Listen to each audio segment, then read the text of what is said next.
rabinos, num concílio sob a presidência de Johanan ben Zakkai, reconheceram, aqui é importante, veja, em Jâmnia não há, vamos dizer assim, a produção nem de textos, ok? Nem dessa estrutura. Tanto os textos foram produzidos historicamente, ok?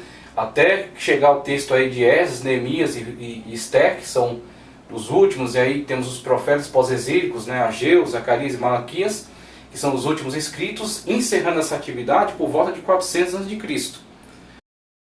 Com Band Zero, o rolê de domingo não precisa ser uma... Encerrando essa atividade por volta de 400 a.C. E aí, posterior a isso, você vai ter os 400 anos, chamados 400 anos de silêncio. Claro que não é exatamente, são medidas um tanto aproximadas.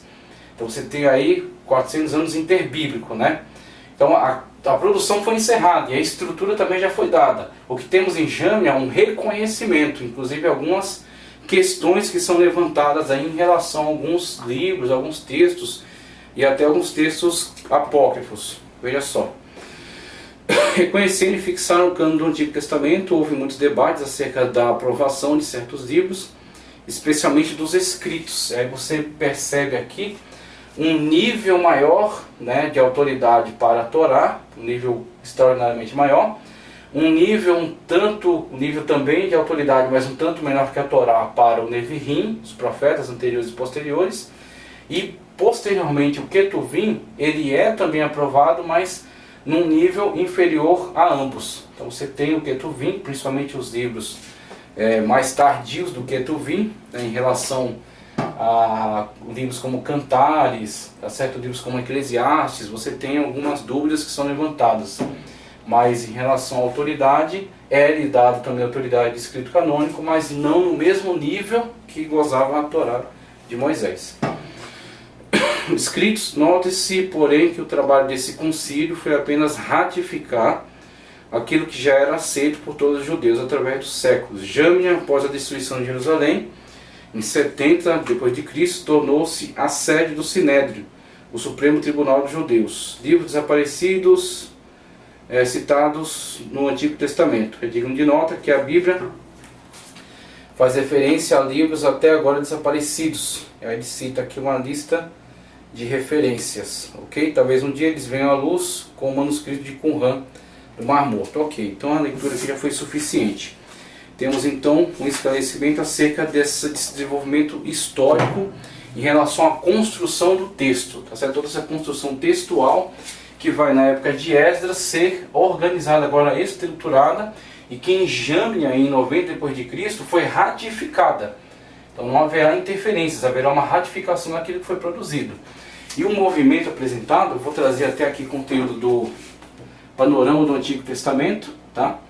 Panorama do Antigo Testamento, Andrew E. Hill e J.H. Halton, Leitura Vida.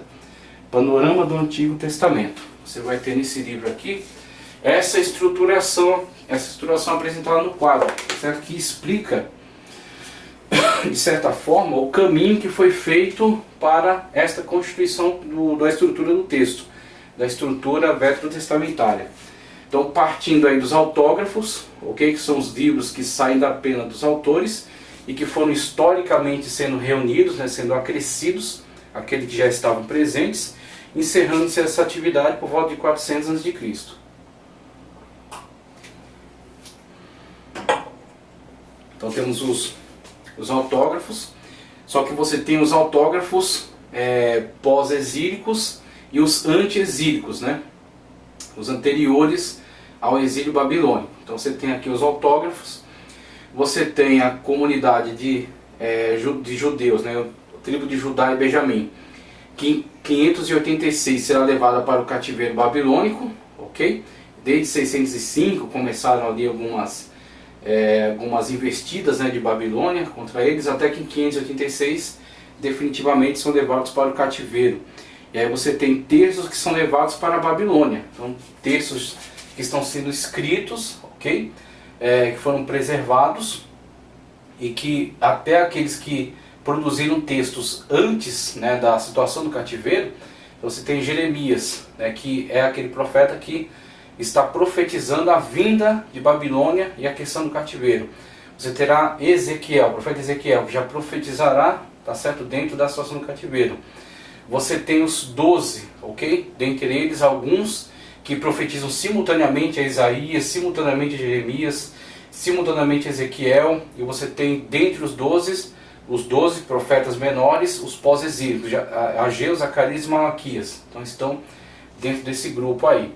Então, antes de Jeremias, você vai ter toda uma coleção de livros que estavam presentes, estavam sendo preservados e que foram levados para o cativeiro e foram preservados, como o que restou de ligação à fé, tá certo, daquele povo, a cultura daquele povo. Então foram preservados entre os sacerdotes que estavam presentes ali na situação do cativeiro babilônico, ok? Você tem esses textos aí que passam a ser o elo de ligação deles com a sua fé, o elo de ligação deles com a sua religião. E aí, a partir dessas situações, você vai ter os manuscritos proto-massoréticos, então os textos dos massoretas, que serão uma importante família que se dedicará à preservação dos textos e que trabalhará em época já depois de Cristo. Então você tem, por exemplo, os importantes textos que chegavam até nós ao longo da história, eram de pelo menos o ano 1000 da era cristã, fruto dos textos dos massoretas, que eram exatamente aqueles textos onde havia a adição dos sinais diacríticos, porque a escrita hebraica é consonantal. Então você tem apenas as consoantes nas palavras, e foi posteriormente acrescido pelos massoretas os chamados sinais diacríticos, que é aqueles pontos, aqueles pequenos pontos colocados acima ou abaixo das palavras. Então você tem pontos, ponto e traço, você tem traços assim, você tem pontos em cima e embaixo, em cima ou embaixo das palavras, tá ok? Então você tem esses sinais diacríticos que vão sendo acrescidos aí às palavras, ok? Amendoim, cara. Esses sinais, a fim de que se possa facilitar o entendimento aí daquilo que estava sendo escrito. Uma vez que a língua era consonantal, eles não tinham passado certo tempo, e devido às guerras, às perseguições, à destruição de escolas, à destruição de documentos, a intensa movimentação, mudando-se de lugares, então você tem cada vez mais dificuldades para a compreensão de uma escrita que é completamente consonantal, que para a compreensão correta dela você demanda um estudioso, alguém que possa te orientar sobre qual é a correta leitura, tá certo, daquelas consoantes. Como você pegar esses textos, você apagar todas as vogais dele. Então alguém que conhece o texto sabe, aqui é tal vogal, aqui é outra vogal, é um A, é um I, é um U. Mas alguém que nunca teve contato com esse texto, ele terá grande dificuldade para fazer aquela leitura. Então, é o problema que surge com a questão da perseguição aos judeus, e que será resolvido pelos massoretas com o acréscimo dos sinais diacríticos. Então você tem textos proto-massoréticos, que é onde textos que têm origem nessas antigas tradições, que terão origem nos autógrafos e que vão sendo copiados, então fielmente copiados ao longo da história. Então essas cópias vão sendo passadas, chegando até o século IV a.C., com alguns textos que restam dessas antigas tradições. E aí você vai ter dos autógrafos até essa preservação pelos textos que foram levados para a Babilônia.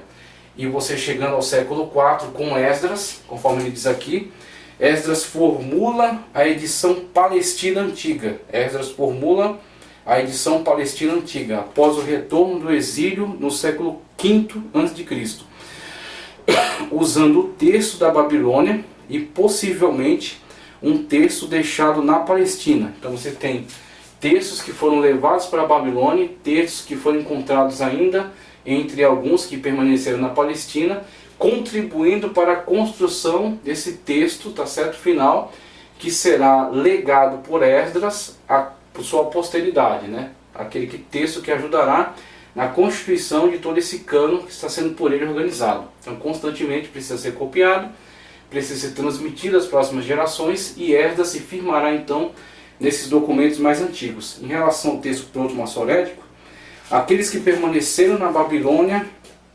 continuaram a desenvolver o texto. surge o texto proto-maçorético no século IV a.C., que é aquele que eu expliquei,